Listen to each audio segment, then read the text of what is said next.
পশ্চিমবঙ্গের রাজনীতিতে এখন এক চরম উত্তেজনার পরিবেশ। আর এবার রাজ্যের মুখ্যমন্ত্রী মমতা বন্দ্যোপাধ্যায়ের সামনে প্রধান চ্যালেঞ্জার হিসেবে উঠে এসেছে বিজেপি। মমতা বন্দ্যোপাধ্যায়ের কাছ থেকে ক্ষমতা ছিনিয়ে নেওয়াই এখন বিজেপির মূল লক্ষ্য। এই আবহে বেশিরভাগ বুথ ফেরত সমীক্ষা এবং এক্সিট পোল বিজেপিকেই এগিয়ে রাখছে। কিন্তু এই এক্সিট পোলগুলো কি ঠিক বলছে? অধিকাংশ সমীক্ষা বিজেপির দিকে পাল্লা ভারী বলে ইঙ্গিত দিলেও তৃণমূল কংগ্রেস এই এক্সিট পোলগুলিকে পুরোপুরিভাবে খারিজ করে দিয়েছে। তাদের মতে এটি বিজেপির একটি কৌশল মাত্র। তবে এর মধ্যেই সকলের নজর কেড়েছে বহুল চর্চিত টুডেজ চাণক্য এর এক্সিট পোল, যা আবারও বিজেপিকেই এগিয়ে রেখেছে। টুডেজ চাণক্য এর দাবি অনুযায়ী বিজেপি পেতে পারে 192টি আসন, অর্থাৎ বাংলায় রীতিমতো বিজেপির পক্ষে এক বিশাল হাওয়া বা ওয়েভ দেখা যাচ্ছে। তাদের হিসাব অনুযায়ী বিজেপির আসন সংখ্যা 192, কম বেশি 11টি আসন হতে পারে। অন্যদিকে তৃণমূল কংগ্রেস পেতে পারে 100টি আসন, কম বেশি 11টি আসন, যার অর্থ তৃণমূলের আসন সংখ্যা 111তে পৌঁছতে পারে, আবার তা কমে 89তেও নেমে আসতে পারে। বিজেপির ক্ষেত্রে আসন সংখ্যা 181 থেকে 203-এর মধ্যে থাকতে পারে, যা কার্যত বাংলায় বিজেপির পক্ষে একটি প্রবল ঝড়ের ইঙ্গিত দেয়। ময়দানে পরিবর্তনের ডাক অনেক শোনা গেছে, কিন্তু সত্যিই কি বিজেপির পক্ষে কোনো হাওয়া রয়েছে? এর চূড়ান্ত উত্তর পেতে আমাদের আসল ফলাফল পর্যন্ত অপেক্ষা করতে হবে।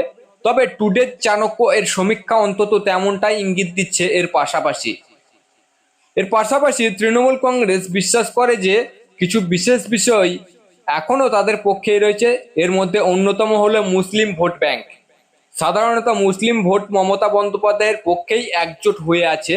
সমীক্ষায় বলা হয়েছে 71% মুসলিম ভোট তৃণমূলের পক্ষে থাকলেও বাকি 29-30% ভোট তাদের হাতছাড়া হয়েছে।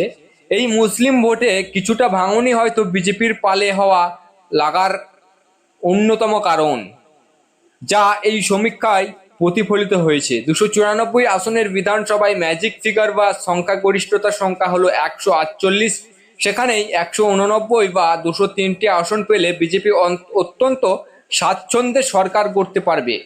টুডেজ চাণক্য এর মতে বিজেপির ভোট শেয়ার হতে পারে 48%, আগের চেয়ে প্রায় 3% বেশি। অন্যদিকে তৃণমূলের ভোট শেয়ার কমে দাঁড়াতে পারে 38%।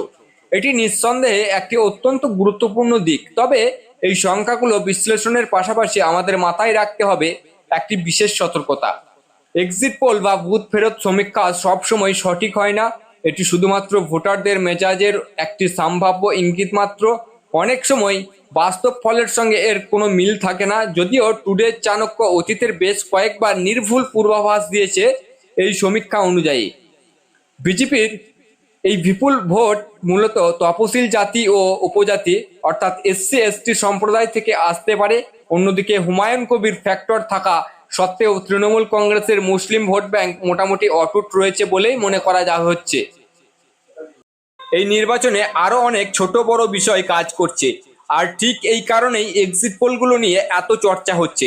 এই সমীক্ষা যেখানে তৃণমূলের পরাজয় এবং বিজেপির পক্ষে হওয়ার পূর্বাভাস দিচ্ছে, সেখানে তৃণমূল কংগ্রেস এই ধরনের সমস্ত সমীক্ষাকে সম্পূর্ণ ভিত্তিহীন বলে উড়িয়ে দিয়েছে।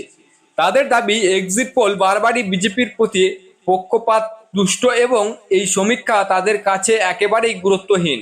তৃণমূলের এই দাবির কারণেই বর্তমান এক্সিট পোলগুলোর দিকে এত গভীরভাবে নজর রাখা হচ্ছে। নিখুঁত বিশ্লেষণ এবং সমস্ত খবরের প্রেক্ষাপট বিস্তারিত জানতে চাইলে অবশ্যই IG নিউজ বাংলা চ্যানেলটিকে সাবস্ক্রাইব করে পাশে থাকবেন। জয় হিন্দ, জয় ভারত।